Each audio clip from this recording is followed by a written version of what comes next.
بسم اللہ الرحمن الرحیم۔ ترکی کے صدر رجب طیب اردگان نے تقریباً 24 سال پہلے سیاست کا آغاز کیا۔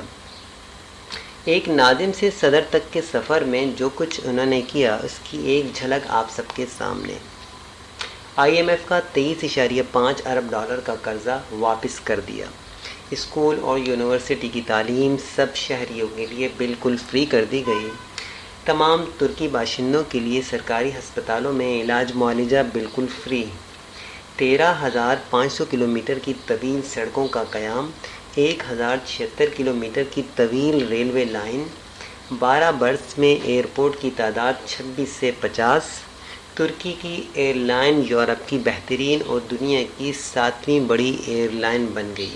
پانی، بجلی، گیس کی زیرو لوڈ شیڈنگ۔ سالانہ قومی پیداوار 1100 ارب ڈالر تک جا پہنچی۔ عام آدمی کی آمدنی 350 یعنی 3,500 ڈالر سے سالانہ 11,000 ڈالر تک جا پہنچی۔ لوگوں کی تنخواہوں میں 300% تک کا اضافہ ہوا۔ ورلڈ بینک کا سارا قرضہ اتار کر ورلڈ بینک کو 5 ارب ڈالر کا قرضہ دے دیا۔ 100 ارب ڈالر ترکی کے خزانے میں موجود ہیں بطور بچت۔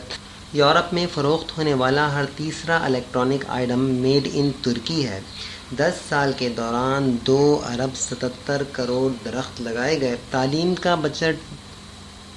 کا بجٹ دفاع کے بجٹ سے زیادہ کر دیا گیا اور ایک استاد کی تنخواہ ڈاکٹر کی تنخواہ کے برابر کر دی گئی۔ آخر کوئی بات تو تھی کہ جب ترکی کی فوج نے رجب طیب اردگان کے خلاف بغاوت کا اعلان کیا تو وہاں کی عوام نے ٹینکروں کے سامنے لیٹ کر اس بغاوت کو ناکام بنایا۔ اللہ پاک ہمیں بھی رجب طیب اردگان جیسا حکمران نصیب فرمائے۔ اب آ جائیں اپنے حکمرانوں کی طرف جو کم و بیش 70 سال سے حکمراں ہیں اور ملک و قوم کا حال آپ مجھ سے بہتر جانتے ہیں۔ انہوں نے اپنی عیاشیوں اور بدماشیوں میں ہمارے آنے والی 3 نسلوں کو IMF کے قرضوں کا مقروض کر دیا ہے۔ اللہ پاک ہم سب کی حفاظت فرمائے۔ السلام علیکم ورحمۃ اللہ۔